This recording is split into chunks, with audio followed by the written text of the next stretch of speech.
Terus ya udahlah sampai kita tuh lupa aja gitu. Tiba-tiba dia ngubungin lagi, dia minta bantuan lagi. Nah itu tuh bagaimana dengan teman yang seperti itu? Persahabatan yang seperti itu gimana? Kalau menurut saya ya teman seperti itu perlu Di blok ya. Iya. Gue tuh di dalam hati udah ada itu, cuman gak tega, lu gak tega. Kalau kita belum bisa membayar, komunikasi kepada itu orang penting yang banget kita tuh. hutang. Jangan Penting. ngilang, jangan tiba-tiba di chat centang 1. Iya, Atau ganti nomor iya, Oh iya iya. dan iya. pergi keluar kota. iya. Kayaknya berpengalaman.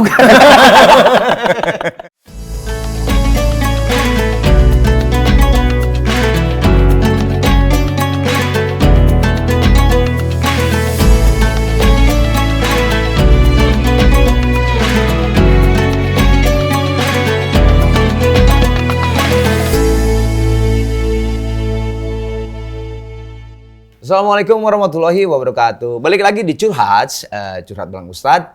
Curhat kali ini mengenai persahabatan. Persahabatan bagai kepompong. Itu bagaimana?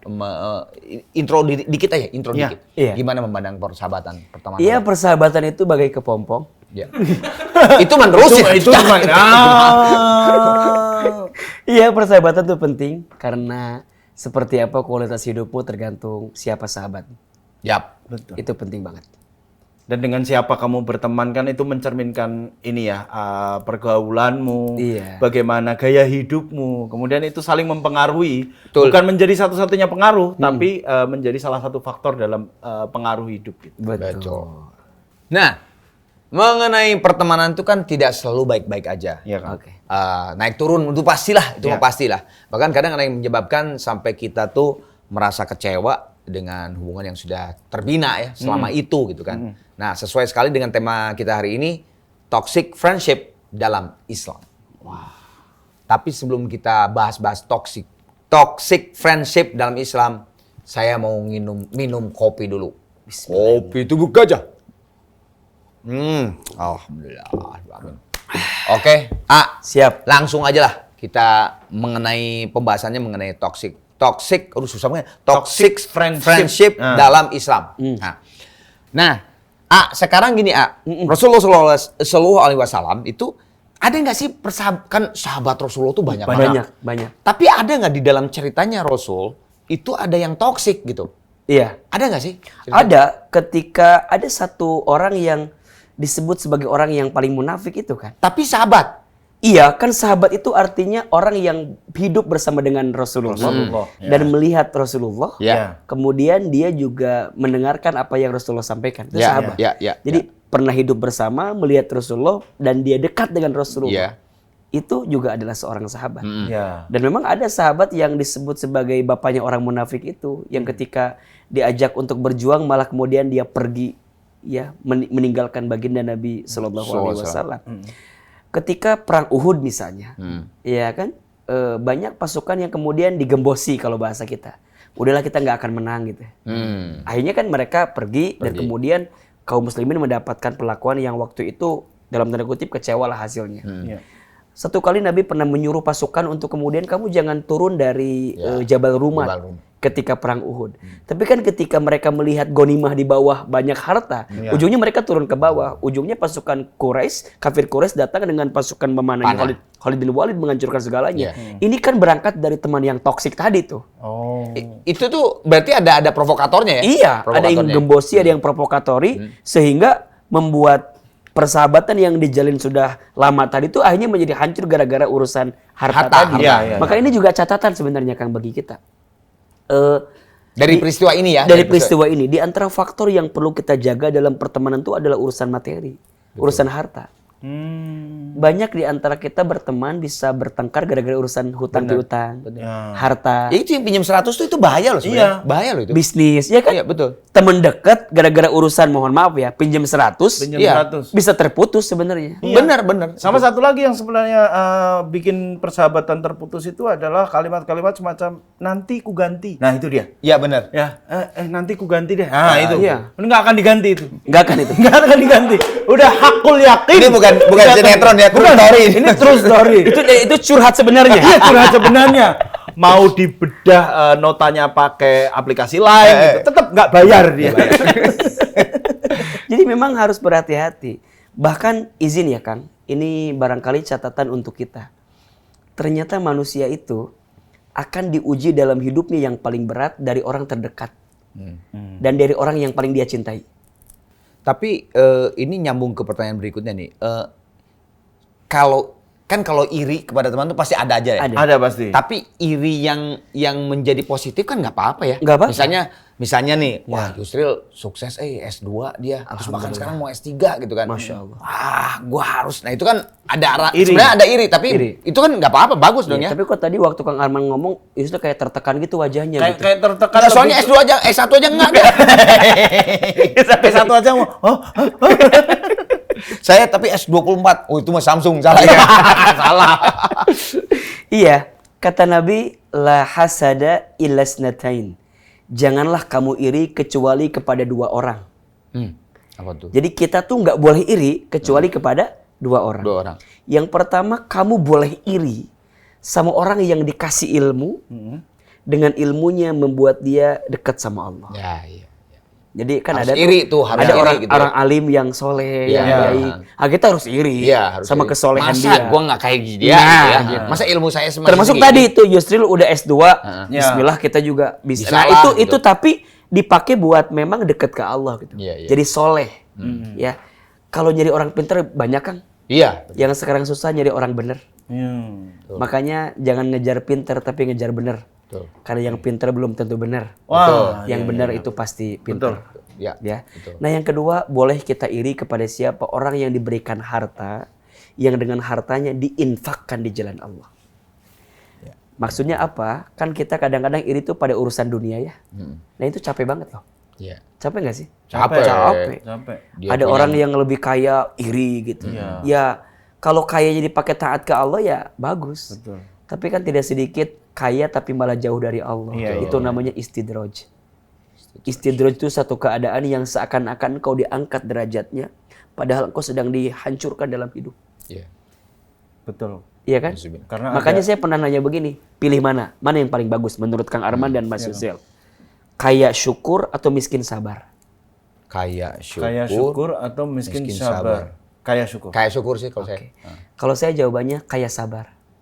Loh, enggak. Sampean kan yang ngasih pilihan tadi. Enggak, mau kaya sabar atau mau kaya Anto? Sekarang pilih aja deh. Iya. Ya. Kenapa jawabannya kaya sabar? Kaya syukur mudah. Ya kaya bersyukur lah. Ya. Miskin sabar udah seharusnya. Iya. Ya dong, udah Ya, miskin ya. ya sabar. Ya. Ya. Tapi yang paling keren kan, kaya Kaya sabar. sabar. Dia punya segalanya, tapi dia sabar menahan dirinya untuk tidak tenggelam dalam kemaksiatan. Akang punya nama, kita diizinkan punya nama. Kang Yusril kan ya nggak tahu kan namanya dipertanyakan. Itu tadi pas ada yang Saya gini di di sini. jalan yang sini. Saya tadinya sebelum kesini manusia silver. Ya Allah. Jadi Mas Yusril, Kang Arman kan punya nama dengan izin Allah ya. Iya. Kan bisa berbuat apapun. Ya. Bisa. Ya. Tapi kita minta sama Allah dikasih kesabaran untuk tidak tenggelam pada keburukan itu. Itu yang paling susah, Kang. Nah, tadi ini nyerempet yang tadi Bapak sudah Iya. celetuk nih. Sosmed. Bukan. Bukan. Bukan tadi yang mana ya? Yang itulah pokoknya. Iya. Ini apa namanya? Nah, Temen yang susah dihubungin kalau ketika dia mungkin masih punya hutang, masih punya segala Iya. macam lah kayak gitu. Iya. Itu gimana? Masih Dibantu ada kah? tanggungan atau urusan lah, Terus Kang. kan banyak gini, yang gini Iya. kan, banyak dia punya urusan sama kita yang belum terselesaikan ya. Oke, ya. oke. Terus hilang, dicari sama kita hilang. Terus ya udah sampai kita tuh lupa aja gitu. Tiba-tiba dia ngubungin lagi, dia minta bantuan lagi. Nah itu tuh bagaimana dengan teman yang seperti itu, persahabatan yang seperti itu gimana? kalau menurut saya ya teman seperti itu perlu Di blok ya. Iya, Gue tuh di dalam hati udah ada itu, cuman gak tega, lu gak tega. iya perlu diingatkan. Iya. Jadi peringatannya untuk kita dan juga peringatan juga buat orang itu. Saya Caranya punya- gimana? Gini. Saya punya prinsip gini, Kang. Kita tidak akan bisa menenangkan badai. Yang bisa kita tenangkan adalah ajarkan Semi. Krispati. Kita tidak bisa menenangkan badai. Yang bisa ditenangkan semi Simorangi ya. Sorry. Kang kepikiran juga ternyata ya. Itu mah patahan banget ya. Iya, kita tidak bisa menenangkan siapa? Badai. Tapi kita bisa menenangkan Semi. Tapi kita bisa mengajarkan tubuh kita berenang. Agar ketika badai itu datang, kita bisa melewatinya. Poin saya begini, kita nggak bisa merubah orang lain, Kang. Iya. Yang bisa kita rubah adalah diri kita sendiri. Jelas ya? Ya. So, kalau ada orang yang sikapnya nggak jelas begitu, saya kira ada di kita kontrolnya. Ya. Kita mau open atau mau close. Yap. Kita mau buka lagi atau mau tutup. Kalau dengan membuka lagi akan jadi kebaikan buat dia, oke. Oke. Tapi kalau nge-close adalah cara terbaik untuk menjaga hati kita, Iya. close aja. Makanya kalau saya ditanya, boleh nggak sih kita ngeblok orang? Boleh nggak sih kita tuh blokir misalnya ya? Iya. Orang yang bikin kita jadi toksik, boleh. Oh, boleh. Bukan semata-mata membenci dia, tapi kita ingin menjaga hati kita biar nggak benci sama dia. Oh, kayak anak-anak zaman sekarang yang Itu bukan mutusin silaturahmi, bukan. Bukan. Menurut saya bukan. Itu menjaga hati kan. Betul. Karena kalau orang itu masih ada dalam circle kita juga yang pada akhirnya jadi bos sendiri gitu. lalu penyakit hati itu muncul Muncul lagi. di kita, Iya. curiga, Iya. kemudian kita mikirin masa lalu dengan dia, Iya. keselnya minta ampun dan mohon maaf Kang, kalau hati udah kotor ke bawah Kang, Iya. pas sholat Asli. gak khusyuk, Iya, betul nggak? betul. Iya. Baca Quran kepikiran dia, Iya. kan jadi energinya capek kita Iya, dengan betul, urusan dia. betul. Benar. Berarti ya untuk sementara ada jeda lah. Ya udah kita jeda. Blok itu, jika itu kemudian adalah cara kita melembutkan hati, nggak apa-apa. Makanya ada dua hal yang beda maknanya. Ada memaafkan, ada melupakan. Itu beda. Itulah cara kita untuk yaitu tadi menyikapi hati-hati penyakit iri hati, Iya. penyakit hati yang tadi ya. Maafkan aja. Maafin aja. Terus setelah itu mau hubungan lagi atau enggak ya tergantung. Ya. Tergantung bagaimana dianya juga. Iya. Kalau dia nggak berubah juga, ya ngapain? Iya. Mendingan udah aja lah gitu ya. Iya terlalu sayang hidup ini dihabiskan untuk toksik begitu. Betul, energi yang negatif buat apa Habis, gitu. gitu. Pokoknya kalau udah mulai assalamualaikum, gimana kabarnya sekarang udah nggak usah. Sampai lanjutin chatnya nggak usah. Tapi ada assalamualaikum. Ada. Jawab dulu Waalaikumsalam. Udah. Gimana kabarnya? Klek gini aja. Kasih emoji gini Apa? Itu tanda-tanda. Tanda-tanda. Itu udah. Gimana kabarnya sekarang? Kayaknya karir lancar nih. Ada nggak 100? Aduh, sinetron. Nggak, tapi itu temanku ada kok. Oke, ini seperti biasa. Setelah gua partnya lu kan, tapi Iya. sebelum itu Minum kopi dulu, dulu, minum dulu, kopi kopi. dulu aja. Alhamdulillah ya Allah. Oke, Nah. sekarang waktunya dikau Ya. bertanya. Ini kan kalau diomongin, kita kan namanya pertemanan ya Kang ya. Kadang-kadang kan kalau ngomong di depan tuh kadang nggak enak. Malah kadang-kadang ada temen tuh yang hobinya itu ngomongin di belakang. Ya. Punya grup yang nggak ada kita. Iya, betul. Terus grupnya namanya sementara. Nggak, ini terlalu real kan? Makin Bukan real sinetron ini. ya. Terlalu real. Punya grup WhatsApp yang nggak ada kitanya. gitu. Oke. Ya mungkin husnudon aja menyiapkan surprise buat kita. Betul, Mungkin ya, ya. mungkin. Cuman kan yang tadinya surprise akhirnya jadi ada gosip screenshot banyak itu. Screenshot. Nah, itu gimana kita harus menyikapinya tuh? Iya.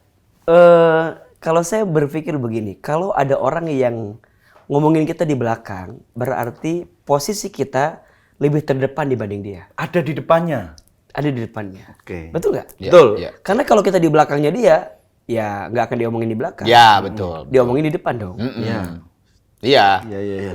Betul. Iya, benar, benar. Ini secara posisi harfiah apa enggak nih? Harfiah dan enggak sih Harfiah sebenarnya. dan Harfiah dan enggak. Iya, benar. Jadi kalau kita diomongin di belakang, berarti posisi kita di mana? Ya, Di depan ya, dia. ya, di depan Ya. dia, benar. Karena kalau kita di belakang dia, ngomongnya di mana? Di depan. belakang dia. Iya, selogis betul. Betul. Nggak, ini saya lagi ngomong sama Cak Lontong ya ini. Jadi nggak usah dibikin baper. Bahkan ini bagus sekali Kang. Kalau ada orang yang menyakitimu, sesungguhnya Allah sedang mengangkat derajatmu. Iya. Kalau ada orang yang merendahkanmu, Allah sedang mengangkat derajatmu. Kalau ada orang yang sedang membicarakanmu di belakangmu, maka sesungguhnya Allah sedang menyiapkan kebaikan untukmu di depan dirimu. Amin. Boy. Amin. Nah sekarang pertanyaannya, apakah kita membiarkan itu semuanya hilang? Tidak dong. Terus gimana? Ya udah. Jika yang dia bicarakan itu benar, jadi evaluasi buat kita. Ya. Tapi jika yang dia bicarakan itu salah, ya Allah maafkan dia. agar kemudian tidak menjadi dosa untuk dirinya. Wah, itu kan iya.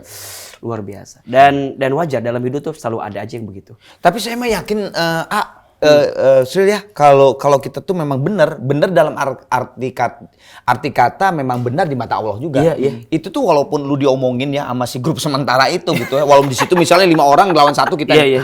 Tapi kalau memang kita benar tuh suatu saat yang 5 orang ini tuh pasti akan enggak, si Yusril mah enggak gitu. Iya. Pasti. Hanya mungkin belum tahu kronologi apa yang di ini betul. atau belum kenal lebih dekat gitu Betul. aja. Tidak Maka- mencoba untuk memahami. Iya, saya teringat dengan nasihat Imam Ali bin Abi Thalib. Bagus sekali kalimatnya. Jangan terlalu sibuk menceritakan tentang dirimu kepada orang lain. Oke. Yang mencintaimu tidak butuh itu, dan yang membencimu tidak akan percaya dengan itu. Ya, betul. Ya. Terus pada akhirnya apa? Ya pada akhirnya kita tugasnya hanya menyenangkan Allah. Bukan untuk menyenangkan semua manusia. Kita mau bilang A, B, C, kalau orang udah benci, apalagi udah bikin grup sementara tadi. Iya, iya. Di luar nggak ada nama kita tuh di situ Iya, ya. iya, Padahal iya. kalau ketemu tuh kayak baik gitu sama kita. Tapi di belakang ngomong gitu. Dan itu grup sementara tuh udah 3 tahun lagi. Kirain cuma sebulan doang.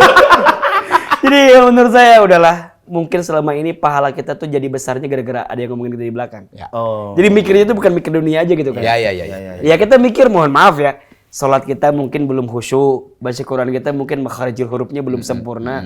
Terus gimana nanti kita bisa masuk surga? Oh ternyata dapat deposit tuh dari orang yang ngomongin kita di belakang. Iya. Grup yang isinya cuma screenshotan semuanya. Nah, itu dia. Itu isinya screenshotan WhatsApp nih, lihat nih. Nah, atau screenshotan story enggak terlalu real ini. Nah, ini pertanyaan yang kedua ini. Oke. Tadi kan kalau sempat disinggung di awal-awal tadi soal Pinjam 100. Pinjam 100 tadi. Nah, sebenarnya kalau aku lebih bertanyanya ke adab sih kalau hutang gitu. Adab kalau kita meminjam uang atau kita kalau Dipinjami uang itu. Yang bagus tuh gimana yang sih bagus gitu ya? tuh gimana sih? Tat? Bagus ini pertanyaan. Bagus. Coba Dari kreatif kok itu. Padahal gua udah, silakan Anda terangkan gitu. Bagus ini pertanyaan, bagus, betul. Hutang piutang itu perkara yang diperbolehkan dalam Islam. Diperbolehkan. Boleh loh. Ya, Iya. ya. Jadi kalau ada yang bertanya, boleh nggak berhutang? Boleh. Dengan catatan. Ya. Nah, pernah saya jelaskan di episode dulu, di season sebelumnya. Nanti cek aja, curhat Arman Maulana. Jadi Utang ya, promo. Nanti di sini deh, nanti di sini. Ada di season sebelumnya tentang hutang tuh kita bahas adabnya. Tapi yang jelas begini, bahwa ada adab orang yang berhutang dan ada adab orang yang dihutangi. Iya. Mau yang mana dulu kira-kira? Yang diutangi Diutangi dulu. dulu. Diutangi dulu, ya. Diutangi dulu ya. Diutangi dulu. Paling sering. Yang pertama, orang yang dihutangi itu dia harus punya kelapangan hati untuk memberikan bantuan kepada orang yang pengen berhutang sama kita. Kenapa? Karena pahala orang yang memberikan hutang itu besar loh. Di antara konteksnya ada keterangan orang yang memberikan hutang gitu, pahalanya 18 derajat. Orang yang memberikan sedekah, pahalanya 10 derajat. Lebih dari Dingin tuh ya. gitu ya. Tapi bukan berarti abis ini ngutangin semua orang gitu Ya, ya. Nggak sedekah, jangan. Itu mah ijon jadi jatuhnya. Jadi ini konteksnya untuk membandingkan. Ya. Pertanyaannya, kenapa orang yang memberi hutang itu lebih besar pahalanya? Karena 2 hal. 1, orang yang memberi hutang itu dia menjaga kemuliaan orang yang minjem. Oke. Menjaga kemuliaan. Kan orang yang minjem tuh udah merendahkan dirinya dong. Iya. Udah merendahkan dirinya, udah bener-bener kayak butuh. Iya. Kita kasih, jadi kita angkat derajat Iya. dia dengan kita berikan hutang itu. Nah yang kedua, karena orang yang memberikan hutang itu memang memudahkan urusan orang yang berhutang tadi. Betul. Oke. Nah baru nanti yang ketiga di antara adabnya adalah memberikan catatan. Jadi orang yang dihutang itu harus punya catatan. Agar kemudian dia bisa mengingatkan kepada orang yang berhutang tadi. Iya. Jadi ternyata mencatat itu bukan hanya pada konteks yang berhutang, yang dihutangi juga harus mencatat agar sebagai peringatan bagi dia. Iya. Karena di antara perkara yang tidak terputus sampai ke hari akhirat adalah hutang. Hutang. Kalau belum diselesaikan di dunia. Iya. Itu adab orang yang dihutangi. Dihutangi. Diutangi. Yang menghutang? Sekarang yang berhutang. Satu, orang yang berhutang itu hanya berhutang untuk sesuatu yang penting dan mendesak. Ingat ya, jadi berhutang boleh untuk sesuatu yang penting dan mendesak. Iya. Kalau nggak penting amat, kalau nggak mendesak amat, nggak usah berhutang. Karena hutang itu kata Nabi Berat, ya. menggelisahkanmu di siang hari, meresahkanmu di malam hari. Betul, asli. Betul kan? Iya. Dan orang yang punya hutang itu dalam tanda kutip resah hidupnya. Gelisah. Maka kalau bisa, jangan berhutang. Kecuali untuk yang penting dan mendesak. Yang kedua, orang yang berhutang itu harus menyegerakan pembayaran hutangnya. Wajib hukumnya. Wajib ya. Kan suka ada begitu, Kang. Misalnya, kita dapat rezeki nih. Kita bisa bayar hutang. Tapi udah kan belum Jatuh tempo lah istilahnya. Belum jatuh gitu. tempo. belum waktunya. Iya. Atau enggak misalnya, kayaknya orang itu masih Masih oke ada lah, nih gitu. gitu. Ya. Kayaknya kerjaannya juga banyak nih, nggak butuh-butuh nggak banget. Kan. boleh. Atau kalau belum mampu membayar, lebih baik dikomunikasikan. Baru nanti yang ketiga. Adabnya adalah kalau kita belum bisa membayar, komunikasi kepada Itu orang penting yang banget kita tuh. hutang. Jangan Penting. ngilang, jangan tiba-tiba di-chat centang 1. Iya. Atau ganti nomor Iya. Oh iya. dan pergi keluar kota. Iya. Kayaknya berpengalaman. Jadi Kok pakai cara saya sih? selama ini Anda yang seperti itu. Jadi memang kita harus punya adab dan punten ya, kadang suka nyesekang ya. Orang yang berhutang tuh kadang lebih galak dibanding orang yang dihutangi. Iya. Asli. Iya kan? Asli. Dan mohon maaf, yang paling nyesek adalah kita lihat status dia jalan-jalan kemana-mana, Iya. padahal dia punya hutang ke kita. Iya. Itu menurut saya orang yang paling tidak tahu malu tuh. Ya jangan sampai juga yang berhutang itu tidak punya akhlak yang baik ya. Jangan waktu butuhnya minta ampun Ya, ke kita teh. Iya. Tapi pas ditagihnya jadi pura-pura amnesia kan. Iya. Kumaha laguna teh, Kang? Jangan. Pagi beriman, tapi itu mah ke sholat. Iya. Bukan ke hutang itu. Pagi beriman, siang centang 1. Bisa loh. Jadi ada adabnya, yang dihutangi ada adabnya, yang berhutang ada adabnya. Ada adabnya. Alhamdulillah. Ini banyak daging juga nih. Masya Allah. Banyak daging ini curhat hari ini. Bayangin semua. Orang-orang tuh harus nonton tayangan inilah. Kacau Kacau kalau pinter banget deh kamu jangan gitu. Tahun depan supaya lagi ya. Oke, pokoknya gini, semoga kita bisa membedakan teman-teman yang baik dengan teman-teman yang toksik ya. Iya. Ya. Dan semoga kita tuh dijauhi dari teman-teman yang toksik. Amin, amin, ya Allah. amin. Jadi sekian saja dari saya, Arman Maulana. Terima kasih buat bapak-bapak di sini yang ganteng-ganteng dan Sama-sama. yang terutama sih banyak sekali dari Ahilman, dari Mas Yusril nih apa ya, pertanyaan-pertanyaan mungkin kayak Mas Yusril bercanda tapi justru itu tuh esensinya tuh kuat. Betul, Insya Allah jadi masukan yang bagus. Jadi terima kasih. Sama-sama, Sun, Kang. Mas. Sama-sama. Kasih, Kang. Sama-sama. Tidak lupa juga saya ucapkan terima kasih buat Kopi Tubruk Gajah yang telah mendukung program Ramadan Curhats ini. Kopi Tubruk Gajah benar-benar kopi. Dan akhirnya saya Arman Maulana Saya Yusril Fariza. Saya Ahilman Fauzi. pamit undur diri. Wabillahi taufiq wal hidayah. Assalamualaikum warahmatullahi wabarakatuh. Tuwi, tuwi, tuwi, tuwi, tuwi, tuwi.